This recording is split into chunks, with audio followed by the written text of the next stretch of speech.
tool and this way of thinking has helped me begin to shift many different ways of being in my life. It has allowed me to take the past few years of my life and shift to a different kind of reality, if you will, that I see true of myself. It has allowed me to change my mental picture of the world that I live in for the best. And just recently, the past few months, have I clarified it even more to a mindset that allows me to do so even more in the present moment as I go through my day, as I go through my actions. It helps me break patterns, and it helps me think about things differently that I haven't always done, right? Instead of being stuck in the same perception that has held me back for a long time. Okay?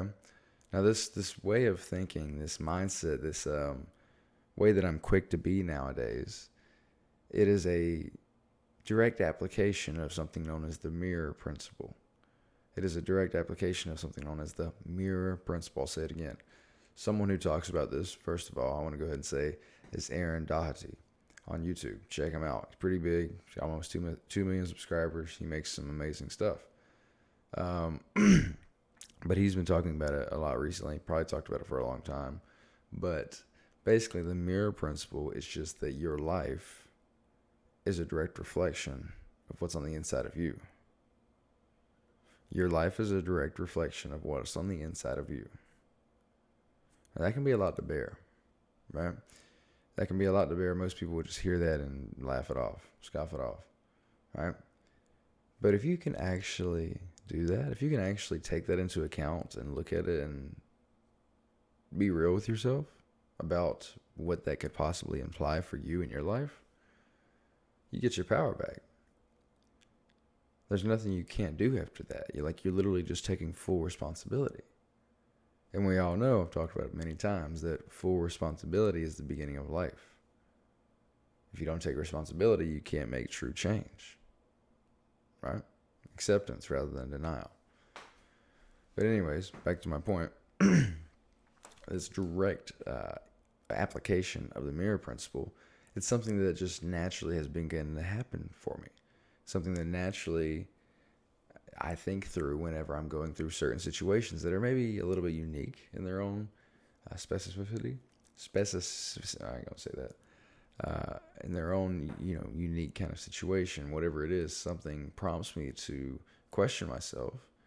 Is this just me? Am I the one that's causing me to feel this odd emotion, this unique emotion, this negative emotion, especially?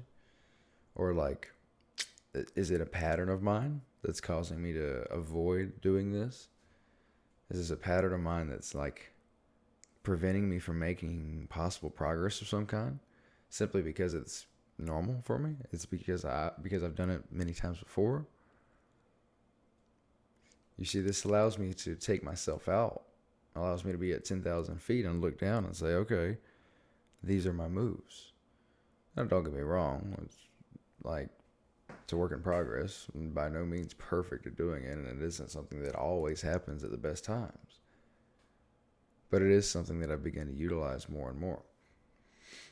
And it's something that since I've been in my discovery process and transformation, I've subconsciously did it, right? I would question old ways of being, question things that I didn't know were serving me anymore, that were still present, right? And that was before I knew about the mirror principle. That was about me knowing of my old paradigm, me being realistic with myself and saying and knowing that my old self wasn't who I wanted to be. Saying and knowing and realizing that this new sense of self that I was building was greater. It was of more development, of more sustainability for things that I wanted to bring to fruition in life, for situations and environments that I wanted to bring to fruition. So I did this subconsciously for a while. But again, once I learned about the true nature of the mirror principle, it just came tenfold even more interesting and obvious to me to make use of it. And you can do the same. You can do the same to improve your life, to apply the mirror principle and to begin to shape your life the way you want to, rather than just allowing the emotional blur of life to take control and you never to be truly in control. Never to be in a true choosing of your life. It's not somewhere you want to be. We've all been there. Maybe you're there right now. Break out of that motherfucker down. Because you can. But anyways, back to my point. If this is something you want to start to pick up on, you have to slowly begin to integrate it. You have to be able to, first of all, take responsibility for what it is. Take responsibility for where you're at.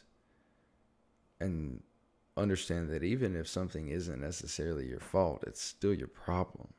It's still something that you have to work through if you want to be better, if you want to be more peaceful, if you want to have more love in your life. So take responsibility. Identify these negative patterns, these patterns that aren't serving you. Break them down. Realize exactly what it is that it was there for originally and why that no longer fits. And then replace them with a new way of thinking. This is a separate process I've been learning as well recently from one of my mentors. But again, the whole idea here is that you're breaking down the negative pattern from the past for the sake of improving it and replacing it with a new pattern, a new way of thinking, a new thought pattern that allows you to be more efficient in your efforts, that allows you to move forward more effectively for the cause of better living, for sustainability, for love. Instead of just kind of being there the whole time in this life thing and never really choosing to be where you're at. It's all about being conscious of the decisions you're making. Being conscious of why you are the way that you are. Making the subconscious conscious so you can understand it and make sure that it's who you want to be, truthfully. It's understanding that the mirror principle shines light on the things that you need to see. If, that is, you want to live your own life. If you want to live a life that makes sense to you, that is up in your choosing, that you are more peaceful and abundant and fulfilled. Anyways, guys, have a great day. Go crush your dreams. Go do whatever you got to do and just live an amazing life. I love you guys.